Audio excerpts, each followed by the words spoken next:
اعوذ باللہ من الشیطان الرجیم، بسم اللہ الرحمن الرحیم۔ ڈیئر بوائز، کیسے ہیں آپ سب؟ میں ٹھیک ہوں، آئی ہوپ آپ لوگ بھی اچھے ہوں گے، گھر میں رہیں اور سیف رہیں، محفوظ رہیں، اپنا خیال رکھیں۔ آج ہم اپنا جو ہے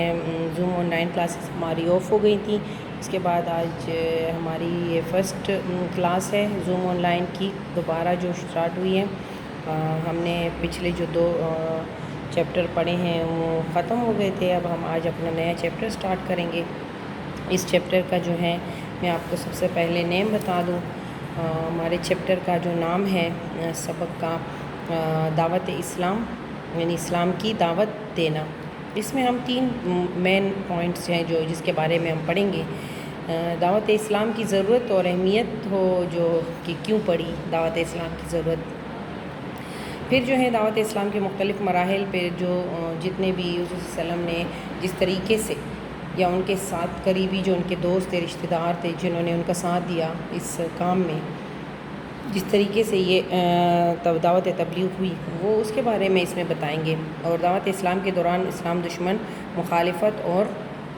مظالم، یعنی ان لوگوں کے مظالم اور مخالفت جو اسلام کے دشمن تھے، اور پھر انہوں نے کس طرح اسلام قبول کیا، اس بارے میں جو ہے ہم اس ٹاپک میں پڑھیں گے۔ تو میں بک پیج نمبر 40 پہ ہمارا یہ چیپٹر، پیج نمبر 40، اور ہمارے سبق کا نام ہے دعوت اسلام۔ تو میں ساتھ ساتھ آپ کو ڈیفیکلٹ ورڈ کی میننگ بھی بتاتی جاؤں گی، اور ہم جو ہیں اپنا آج سبق کا آغاز کرتے ہیں۔ جی، سبق کا نیم ہے دعوت اسلام۔ رسول صلی اللہ علیہ وسلم نے جس وقت اسلام کی دعوت کا آغاز کیا تو یہ چاروں افراد جو آپ صلی اللہ علیہ وسلم کے زیادہ قریبی لوگ تھے۔ آغاز کیا یعنی جب آپ نے اسلام کی دعوت دینا شروع کی اللہ تعالیٰ کے حکم سے، جب حضور صلی اللہ علیہ وسلم کو نبوت ملی تھی۔ پچھلے چیپٹر میں ہم نے پڑھا تھا نزول وحی میں کہ جب حضرت جبرائیل علیہ السلام آپ کے پاس آئی، جب آپ غار حرا میں اللہ تعالیٰ کی عبادت کیا کرتے تھے، تو اللہ تعالیٰ نے بس آپ کو، اس وقت آپ کی عمر تقریباً 40 سال تھی، اور اللہ تعالیٰ نے آپ کو نبوت عطا کر دی کہ اب آپ جو ہیں اللہ تعالیٰ کا کیا ہوا یہ کام جو ہے وہ سر انجام دیں گے کہ لوگوں کو اسلام کی راستہ بتائیں گے اور ان کو اس کی رہنمائی دیں گے۔ اس کے لیے اللہ تعالیٰ نے آپ کو چنا اور آپ کو نبوت عطا کی۔ تو جب آپ نے دعوت کا آغاز کیا، شروع کیا، تو یہ پہلے تو ہم ان 4 لوگوں کے بارے میں پڑھیں گے جو آپ کے بہت زیادہ قریب تھے، جن لوگوں کا آپ کے ساتھ بہت زیادہ تعلق رہا ہے بچپن سے یا جوانی میں، یا جتنے بھی آپ کے عمر کے دور گزرے ہیں اس میں، اور پھر کس طرح ان میں یہ 4 لوگ تھے، یہ پہلے ایسے خوش نصیب 4 لوگ تھے جو ایمان لے آئے تھے آپ کے کہنے پر، جنہوں نے سب سے پہلے اسلام قبول کیا تھا۔ یہ ہر وقت آپ صلی اللہ علیہ وسلم کے ساتھ رہا کرتے تھے، اس لیے انہیں پورا یقین تھا کہ آپ صلی اللہ علیہ وسلم جو کچھ فرما رہے ہیں وہ حق اور سچ ہے۔ انہوں نے کبھی بھی آپ کو جھوٹ بولتے نہ سنا تھا، اس لیے وہ آپ پر ایمان لے آئے۔ سب سے پہلے ایمان لانے والے 4 خوش نصیب لوگ کون تھے؟ ان میں جو تھے نمبر 1 میں دیکھیں، خواتین میں سے حضرت خدیجہ رضی اللہ تعالیٰ عنہ جو حضور صلی اللہ علیہ وسلم کی زوجہ تھیں، اور آپ کو یاد ہوگا کہ جب حضرت صلی اللہ علیہ وسلم تجارت کیا کرتے تھے تو حضرت خدیجہ نے اپنا تجارتی مال جو تھا وہ حضرت صلی اللہ علیہ وسلم کے حوالے کیا تھا کہ وہ ان کے لیے وہ مال لے جائیں، اور پھر جو ہے ان کی صداقت اور امانت سے وہ اتنی متاثر ہوئی تھی کہ انہوں نے حضرت صلی اللہ علیہ وسلم کو نکاح کا پیغام بھجوایا اور ان سے نکاح کر لیا۔ اس وقت حضرت صلی اللہ علیہ وسلم کی عمر 25 سال تھی اور ان کی عمر، حضرت خدیجہ کی عمر 40 سال تھی۔ تو یہ اس وقت کی بات ہے، تو انہوں نے حضور صلی اللہ علیہ وسلم کے کہنے پر سب سے پہلے اسلام قبول کیا تھا۔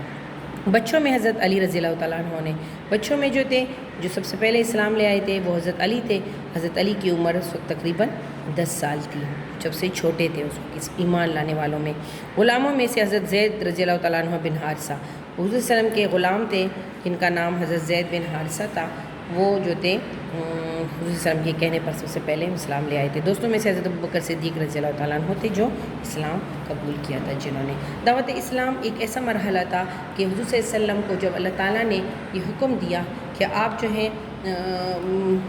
نبی ہیں اور اللہ کا پیغام جو ہے وہ لوگوں تک پہنچائیں گے، تو پہلے 3 سال تو حضور صلی اللہ علیہ وسلم نے بہت جو ہے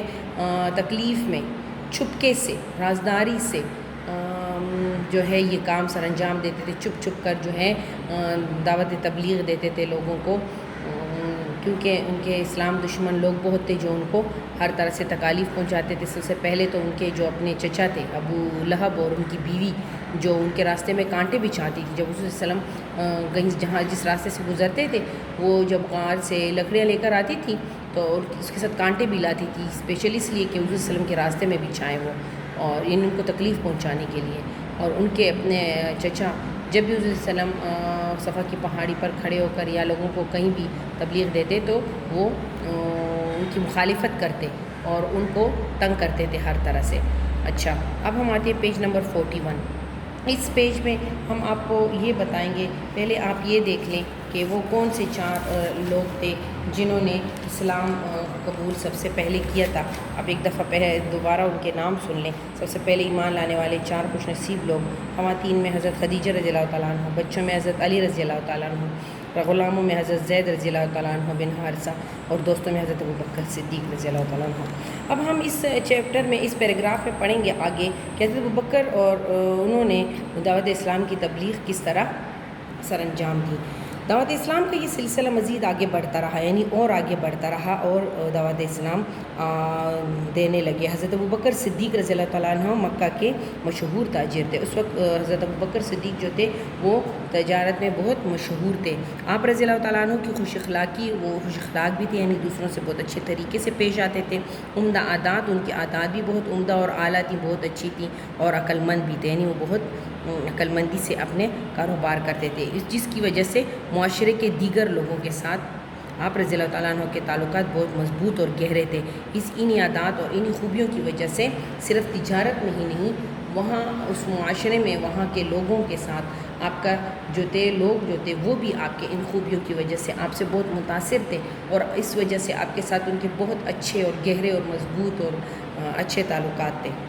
ان معاشرتی اور تجارتی تعلقات کی وجہ سے، معاشرتی یعنی معاشرے میں جن لوگوں کے ساتھ ان کا اٹھنا بیٹھنا تعلقات ہے، جیسے پڑوسی ہوں یا دوست احباب ہوں، رشتہ دار ہوں، اپنے ہوں، بھائی بہن ہوں، اور تجارتی یعنی اپنے کاروبار کی وجہ سے جن لوگوں سے ان کے تعلقات تھے۔ کچھ اور اہم لوگ بھی اسلام کی طرف متوجہ ہوئے اور اسلام قبول کر لیا۔ ان لوگوں کے علاوہ کچھ اور لوگ ایسے تھے جو آپ رضی اللہ تعالیٰ عنہ سے ان کی بہت گہری دوستی تھی، اور آپ ہی کے کہنے پر انہوں نے سب سے پہلے اسلام قبول کیا۔ وہ 5 لوگ کون تھے جو حضور صلی اللہ علیہ وسلم کے بعد حضرت ابوبکر صدیق کے کہنے پر، حضرت ابوبکر صدیق نے بہت ساتھ دیا دعوت اسلام میں، اور انہی 5 لوگوں نے پھر حضرت ابوبکر صدیق کی عمدہ عادات، خوش اخلاقی، عقل مندی، اچھے تعلقات، اچھی خوبیوں کی وجہ سے ان کے کہنے پر سب سے پہلے ایمان لے آئے۔ وہ 5 لوگ کون تھے؟ ان خوش نصیب لوگوں میں حضرت عثمان بن عفان رضی اللہ تعالیٰ عنہ، حضرت زبیر رضی اللہ تعالیٰ عنہ، حضرت عبد الرحمن بن عوف رضی اللہ تعالیٰ عنہ، حضرت سعد بن ابی وقاص رضی اللہ تعالیٰ عنہ، اور حضرت طلحہ رضی اللہ تعالیٰ عنہ شامل تھے۔ اس طرح ان کے ذریعے مکہ کے کئی دوسرے افراد بھی اسلام لے آئے۔ پھر کیا ہوا کہ چین ٹو چین بنتی گئی، جتنے لوگ اسلام لاتے گئے وہ آگے اسلام کو پھیلانا شروع کر دیا ان لوگوں نے، اور اس طرح آہستہ آہستہ اسلام پھیلنا شروع ہو گیا۔ اس کے بعد تا اللہ تعالیٰ نے حضور صلی اللہ علیہ وسلم کو کھلم کھلا ایک اجازت دی کہ آپ قریبی رشتہ داروں کو دعوت اسلام دیں، یعنی اللہ تعالیٰ نے ان کو دعوت اسلام کا حکم دیا، اور اس حکم میں اللہ تعالیٰ نے قرآن مجید میں ایک سورۃ الشعراء کی آیت ہے اور 214 آیت نمبر ہے، اس میں اللہ تعالیٰ نے حضور صلی اللہ علیہ وسلم کو حضرت جبریل علیہ السلام کے ذریعے حکم دیا کہ اور اپنے قریبی رشتہ داروں کو ڈر سنا دو، ڈر سنا دو یعنی میرا حکم سنا دو ان کو اب کھلم کھلا، اور ان کو بتا دو کہ اللہ تعالیٰ پر ایمان لے آئیں، وہی ہمارا خالق ہے، وہی ہمارا مالک ہے۔ قریبی رشتہ داروں کو دعوت اسلام کا حکم سنیں۔ مشرکین مکہ کی مخالفت اور اسلام دشمنی کی وجہ سے نبوت کے ابتدائی 3 سال تک دائرہ کو چھپ کر خاموش اور دعوت اسلام کا کام ہوتا رہا۔ چنانچہ نبوت کے تیسرے سال اللہ تعالیٰ نے آپ صلی اللہ علیہ وسلم کو حکم دیا، وَأَنذِرْ عَشِيرَتَكَ الْأَقْرَبِينَ، یہ سورۃ الشعراء کی 214 آیت ہے، اس کا ترجمہ ہے، اور اپنے قریبی کے رشتہ داروں کو ڈر سنا دو، یعنی اللہ تعالیٰ نے ان کو حکم دے دیا کہ اب آپ جو ہیں اپنے قریبی رشتہ داروں کو بلائیں اور ان کو حکم دیں کہ اسلام لے آئیں، اور ان کو بتائیں کہ اللہ ایک ہے اور وہی عبادت کے لائق ہے۔ اب جو ہے یہاں تک ہمارا جو ہے ٹاپک ہم نے آج پڑھ لیا. نیکسٹ ویک انشاءاللہ اس کو کنٹینیو کریں گے اور اس کو ختم کریں گے. ٹل دین اللہ حافظ.